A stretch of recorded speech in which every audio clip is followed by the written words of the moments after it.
डर सबको लगता है। Trip to Shimla. गौरव, अनिकेत, टीना, प्रिया और रोनित कॉलेज फ्रेंड्स आज पूरे 4 साल बाद मिल रहे थे। दिल्ली की भगभगाती गर्मी से राहत पाने के लिए उन्होंने शिमला का ट्रिप प्लान किया। गौरव ने अपनी गाड़ी ली और वो सभी शिमला की ओर निकल पड़े। क्या यार, मैंने और प्रिया ने बोला था तुम्हें कि बस या ट्रेन से चलते हैं, और तुम लोगों को अगर गाड़ी से जाना ही था तो थोड़ी जल्दी भी तो निकल सकते थे ना। ये पहाड़ और यहाँ के रास्ते रात के अंधेरे में ठीक नहीं होते। अच्छा, रात को ऐसा क्या होता है यहाँ पर? अरे इन लोगों के वो भूत प्रेत घूमते होंगे रात होते ही यहाँ। टीना, हमें पता है तुम एक राइटर हो, लेकिन तुम्हारी इन कहानियों से हम डरने वाले नहीं हैं। हाँ हाँ, वेरी फनी। सबके साथ हंसी मजाक करते हुए गौरव गाड़ी चला रहा था। तभी रास्ते में अचानक उनकी गाड़ी बंद पड़ गई। अरे क्या हुआ? तूने गाड़ी क्यों रोक दी? रोकी नहीं है, अपने आप रुक गई। चेक करनी पड़ेगी। अरे जब तेरे खटारे में दम नहीं है तो इसे लेकर ट्रिप पर क्यों निकल जाता है? इससे तो अच्छा होता हमने कोई टैक्सी बुक कर ली होती। अब आधी रात को यहाँ पहाड़ियों में अब क्या होगा? हमसे गाड़ी में धक्का लगवाएगा क्या तू? अरे कह रहा हूँ ना, अभी चेक करते हैं, पता चल जाएगा क्या दिक्कत है। गौरव गाड़ी से निकलकर जाता है तो अनिकेत भी अपने फोन की टॉर्च ऑन करके उसके साथ बाहर आता है। गौरव गाड़ी का इंजन चेक कर रहा था, तभी पीछे से एक आदमी अपने हाथ में लालटेन लेकर उनके पास आता है। रात के इस समय तुम लोग यहाँ पर क्या कर रहे हो? तुम लोगों को पता नहीं है क्या? रात को यहाँ पर आना खतरे से खाली नहीं है। कई बार आधी रात को यहाँ एक्सीडेंट हो जाते हैं। कितने ही लोग अपनी जान गंवा चुके हैं।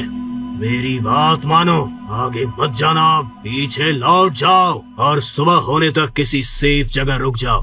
अरे काका, अगर रात को यहाँ पर आना जाना सेफ नहीं है तो आप आधी रात को यहाँ भूतों की तरह क्यों घूम रहे हो?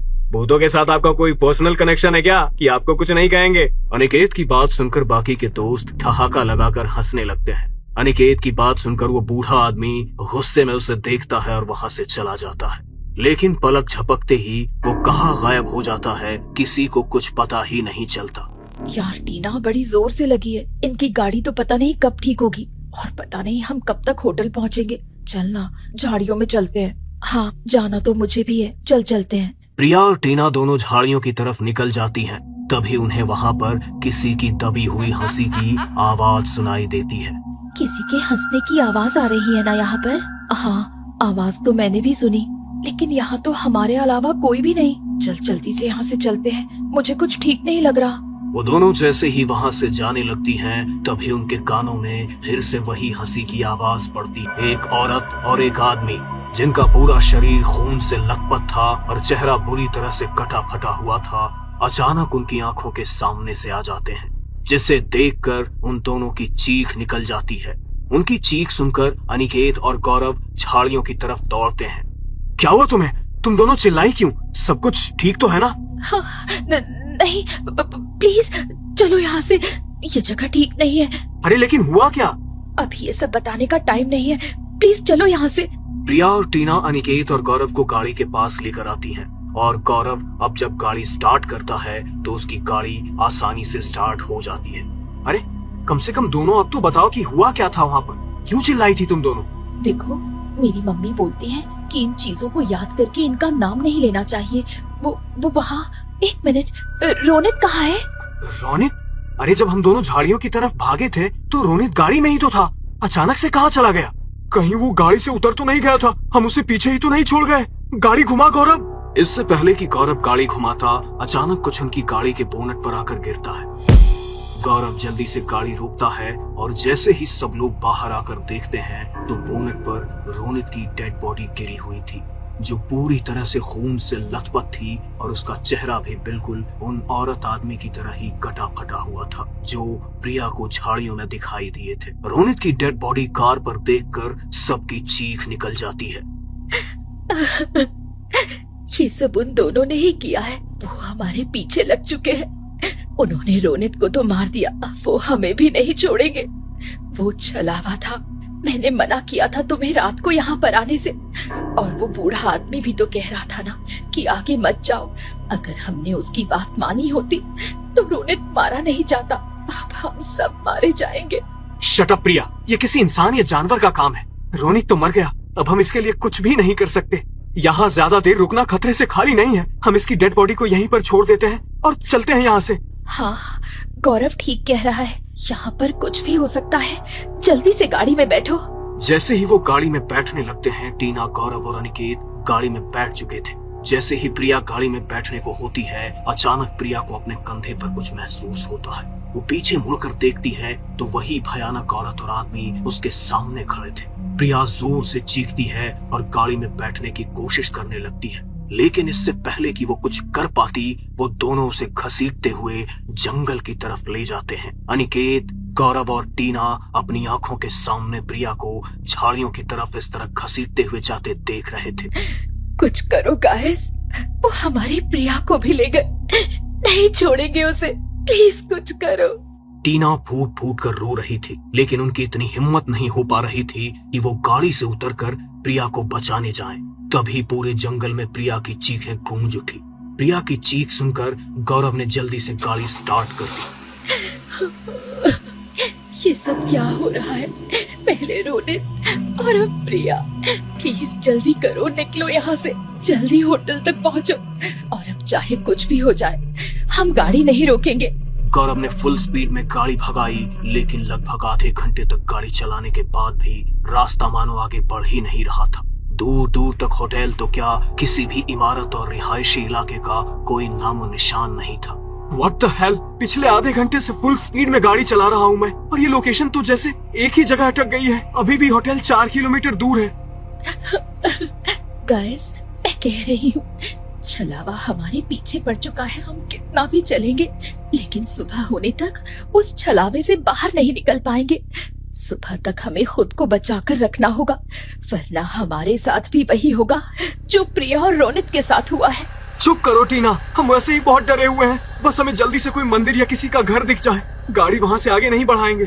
थोड़ी देर और गाड़ी चलाने के बाद गौरव को सामने एक रोशनी दिखाई दी। जंगल का एरिया धीरे धीरे खत्म हो रहा था और सामने ही उसे एक झोपड़ी दिखाई दे रही थी, जहाँ से लालटेन की रोशनी चमक रही थी। शायद सामने इस झोपड़ी में कोई रहता है। आज रात हम यहीं रुक जाते हैं, वरना आज हमारी जान नहीं बचेगी। वो तीनों झोपड़ी की तरफ जाते हैं तो झोपड़ी में लालटेन जलाए एक औरत अंदर चूल्हे पर खाना बना रही और उसका पति उसके पास बैठा था। टीना को ये बात थोड़ी सी अजीब लगी। अभी रात का 1 बज रहा है और गांव में तो लोग जल्दी खाना खाकर जल्दी सो जाते हैं। रात के इस पहर तो कोई भी अपना चूल्हा नहीं जलाता, तो इतनी रात को ये लोग। अरे चुप करो तुम। सुनिए, हम यहाँ पर रास्ता भटक गए हैं, क्या प्लीज आप हमारी छोटी सी मदद कर सकते हैं? हमें सुबह तक रुकने के लिए कोई जगह चाहिए। अगर आप हमें आज रात यहाँ पर रुकने देंगे तो आपकी बड़ी मेहरबानी होगी। गौरव की इस बात का उन दोनों ने कोई जवाब नहीं दिया। तभी टीना का ध्यान उनके पैरों पर पड़ा जो उल्टे थे। इससे पहले कि टीना कुछ कर पाती, उन दोनों ने अपनी गर्दन पीछे की ओर मोड़ी। उनका कटा हुआ भयानक वही चेहरा देखकर उन तीनों के पैरों तले से जमीन खिसक गई। वो चीखते हुए वहां से गाड़ी की तरफ भागे और गौरव ने जल्दी से गाड़ी स्टार्ट की। उन तीनों की सांसें उनके हलक में अटक चुकी थी।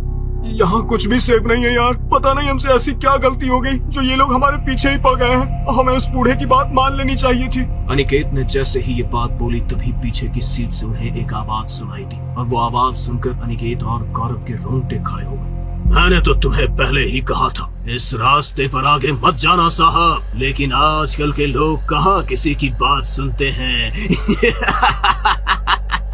उन दोनों ने जैसे ही पीछे मुड़कर देखा तो पाया कि गाड़ी की पिछली सीट पर टीना नहीं बल्कि वही बूढ़ा था, जो अब उन्हें देखकर भयानक तरह से मुस्कुरा रहा था। उसका चेहरा भी अब धीरे धीरे भयानक होने लगा और उसके मुंह से खून टपक कर गाड़ी में गिरने लगा। दोनों इतने डर गए थे कि उनके मुंह से चीख निकल गई और हाथ पैर सुन्न पड़ गए।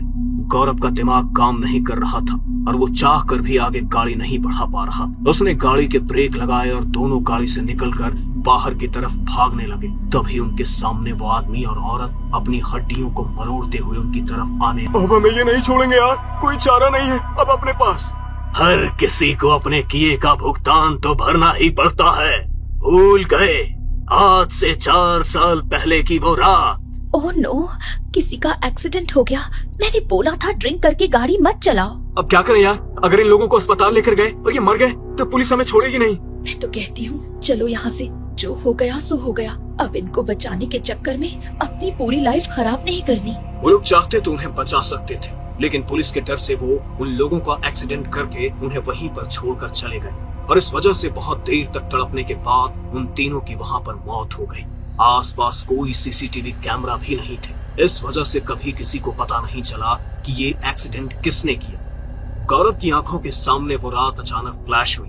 वो अपनी जान के लिए भीख मांगने लगा। वो बूढ़ा आदमी और वो आदमी और औरत उन दोनों की तरफ बढ़ रहे थे। वो अपनी पूरी जान लगाकर भागे, लेकिन तभी पीछे से उनके ऊपर हमला हुआ और वो दोनों जमीन पर गिर पड़े। थोड़ी ही देर बाद वहां चीखों की गूंज सुनाई दी, लेकिन जब अगली सुबह हुई तो अनिकेत ने अपनी आंखें खोली। उसने देखा कि वो जिंदा है और उसे एम्बुलेंस में चढ़ाया जा रहा है। लेकिन जैसे ही उसने सामने देखा तो सामने के पेड़ पर रोनित, गौरव, प्रिया और टीना की गर्दन लटकी हुई थी। ये नजारा देखकर अनिकेत की आत्मा कांप उठी और शिमला का ये ट्रिप उसके चारों दोस्तों की मौत का ट्रिप बनकर रह गया। अनिकेत इसलिए बच गया क्योंकि वो आज से 4 साल पहले शिमला नहीं आया था और उस एक्सीडेंट से उसका कोई वास्ता नहीं था, वरना आज अनिकेत के साथ भी वही हुआ होता जो उसके 4 दोस्तों के साथ हुआ था।